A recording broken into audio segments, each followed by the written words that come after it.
Good evening, it's 6:30 p.m. and time to know all that happened in South India today with me, T.S. Sudhir on Up South. Our top story today is from Bengaluru, where the Archbishop of the city has hit out at the NDA government for observing Christmas, that is tomorrow, the 25th of December, as Good Governance Day. In fact, speaking to Headlines today, the Archbishop said, why December 25 when any of the other 364 days in the year could be observed as Good Governance Day. The Archbishop also asked if Atal Bihari Vajpayee, whose birthday is the 25th of December, is bigger than Jesus Christ.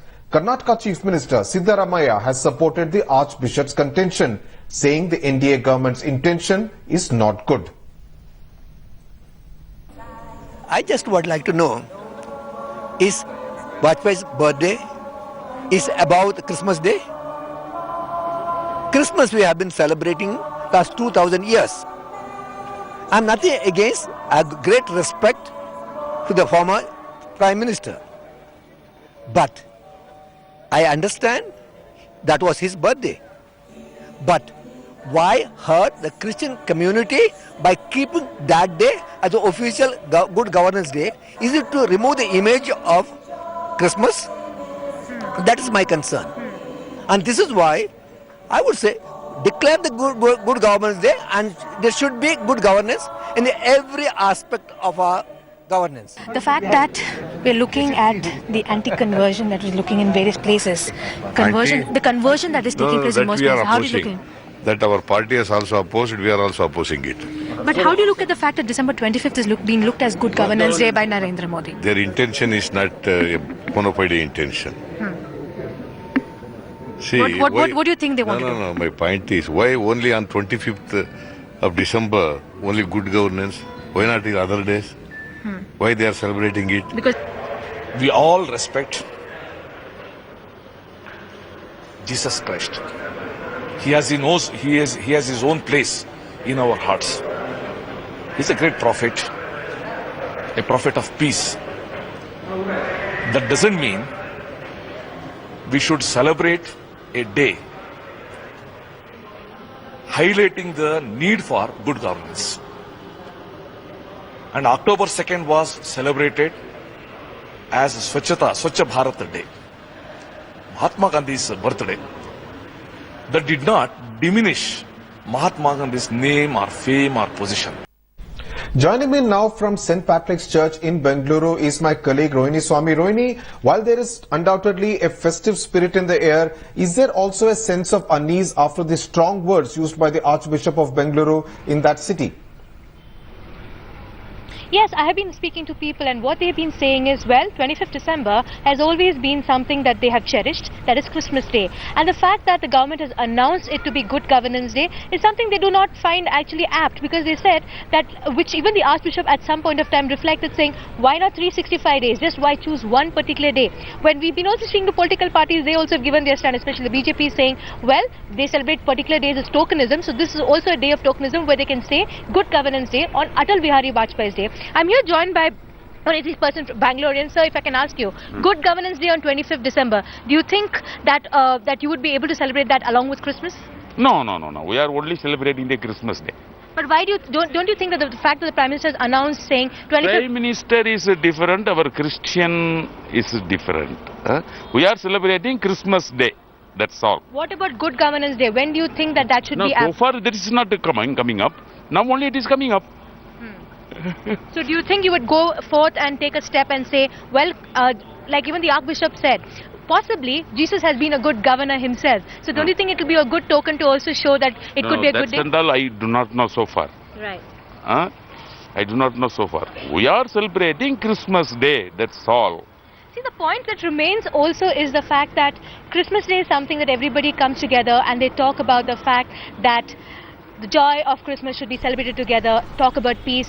Well, the Modi government has looked at reflecting this as a day when they can say, well, not just is it Christmas Day, and like one of the BJP leaders also told me, Jesus would have loved to have a Good Governance Day because he himself is a good governor. People have their own points of view, but very clearly here, a lot of them saying that, well, choose another day.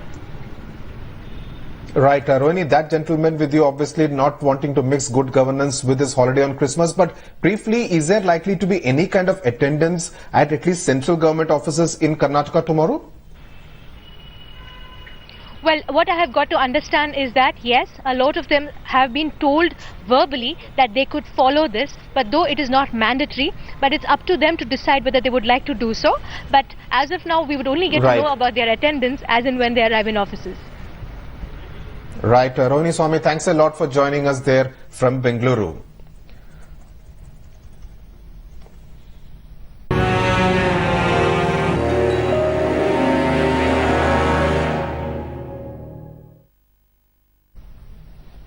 Now, 10 years ago on December 26, 2004, Tamil Nadu lost 8,000 of its people to the killer tsunami. My colleague Shisha Reddy travelled to Kadlur district to find that the emotional scars have not yet healed and people are yet to come to terms with that huge tragedy.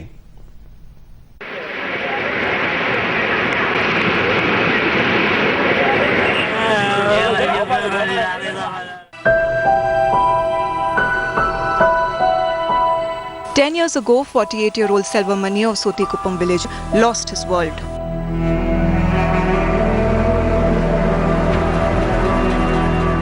His wife and two sons, aged 8 and 9, fell victims to the tsunami. To Selvamani, the sea has their blood on its hands, and he gave up on his profession as a fisherman to work in a construction company. கடலுக்கு போகிறதுக்கு மனசு ஒன்றும் விட்டு பிரியலை. போனாலும் இங்கே மனசு எனக்கு சரி வரல. அதனால் வெளியூரில் போய் நான் வேலை செஞ்சுட்டு இதாக இருக்கேன்.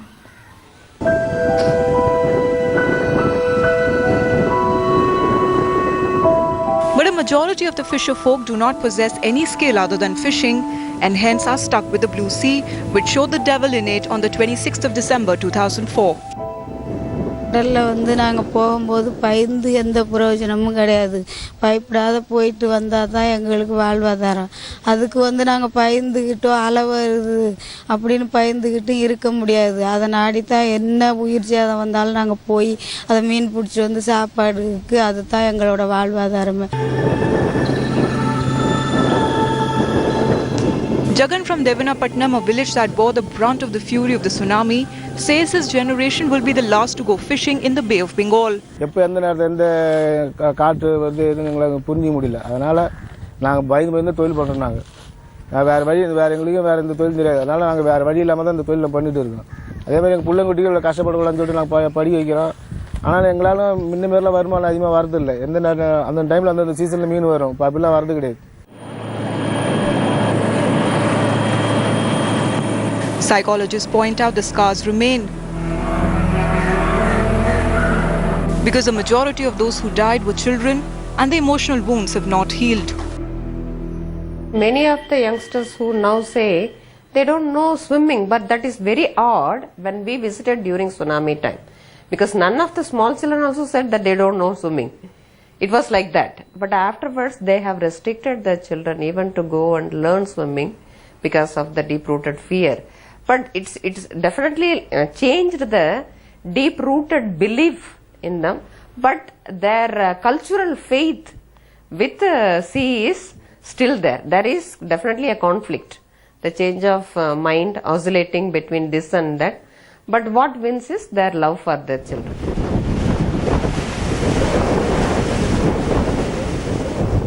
Like these waves that keep coming and retreating, the wounds left behind by the killer tsunami of 2004 keep haunting those who it left mauled badly. For many, it's no longer their kind and large-hearted friend. A blue bank for the fishermen, for them to get their fish and earn their livelihood. Because on December 26, they saw it as a monster with blood on its hands. With camera person Daniel Kanakaraj, Srisha Reddy in Kadalo for Headlines Today. Let's go across to Shisha Reddy, who joins us from Kadlur. Shisha, you have been talking to a whole lot of locals out there in both Kadlur and Nagapatnam. Do you get the sense that there is a sense of closure and they want to now move on 10 years after the horrible tragedy?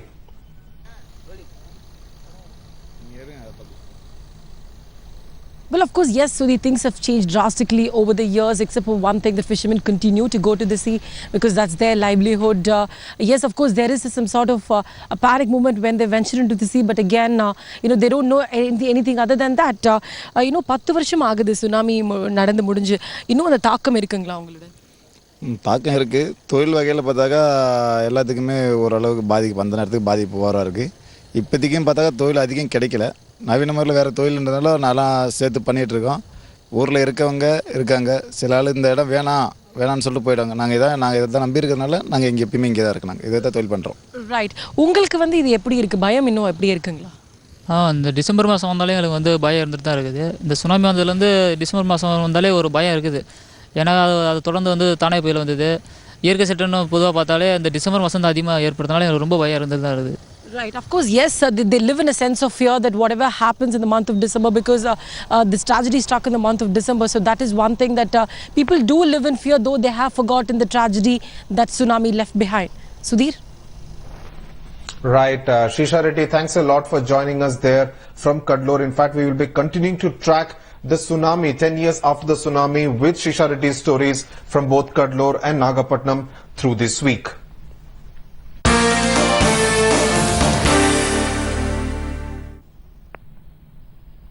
After the dastardly attack at the army school in Peshawar in Pakistan last week, the Ministry of Home Affairs has issued a set of standard operating procedures. But if Union Home Minister Rajnath Singh were to visit many of the schools in India, like for instance the Zilla Parishad school in Hyderabad, he would realize that there is many a slip between the cup and the lip.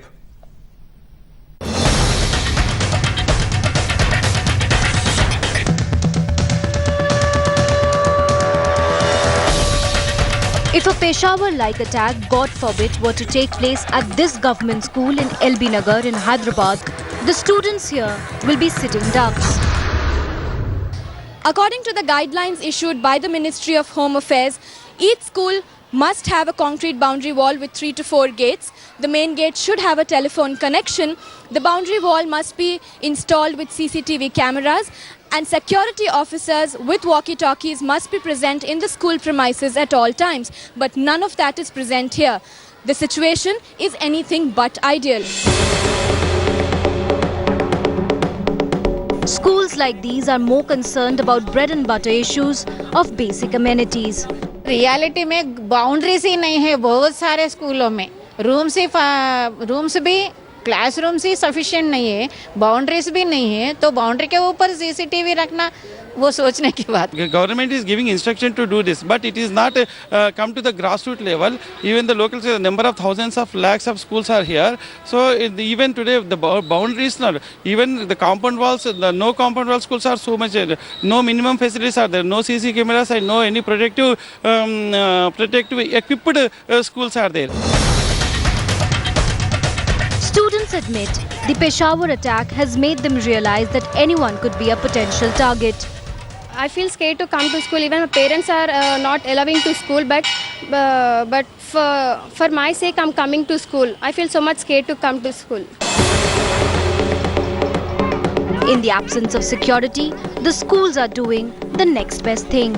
We have to do is at least some mock drills and this thing we have to do, and we have to first of all even sensitize the teachers, and in turn the teacher should sensitize the children how to, in the event of any unwanted situation, how to get off from the place. Teacher हमें सिखाया कि जब attack हुआ तो सावधानी लेनी चाहिए, कि जब अटैक गोलियां भी चली तो बच्चों को सावधान रह के ज़मीन पर लेट जाना चाहिए. The Peshawar attack has made the security apparatus realize that nothing is impossible. But it will take a huge effort to keep India's Gen Next safe from those determined to unleash havoc. With Ratnika Sharma in Hyderabad, Bureau Report, Headlines Today. Legendary film director K. Balachandar passed away in Chennai yesterday evening after a prolonged illness. Thousands of his admirers and filmmakers who had worked closely with him came to Chennai to actually bid farewell to him. In fact, he is considered one of the most brilliant minds Tamil cinema has ever produced.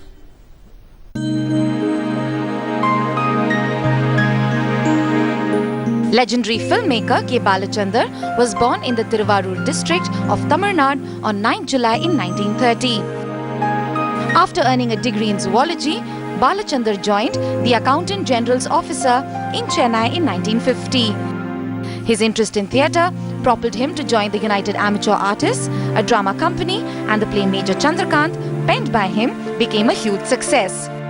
The late M.G. Ramachandran was instrumental in introducing Balachandar to Tamil cinema. He in turn was responsible for introducing Rajnikant to the silver screen in the 1975 film Apoorva Ragangal. சொல்லுங்க sir, யார் நீங்க? அவருடைய புருஷன். His films like Arangetram, Aval Oru Thodarkadai, Moonru Mudichu, Avargal, Varumayin Niram Sivappu and Sindhu Bhairavi established him as a maverick filmmaker who portrayed the moral dilemmas faced by the middle class and also stripped it off its hypocrisies. His films also had strong women characters and highlighted their struggle in an unequal society. Balachandar made his debut in Hindi with the runaway hit Ek Duje Ke Liye and also introduced actor Kamal Haasan to Hindi cinema.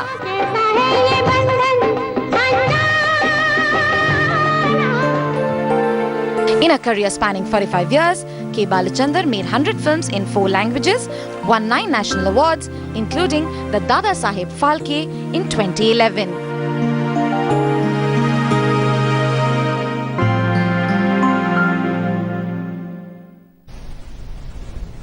May his soul rest in peace. That's it then on Up South.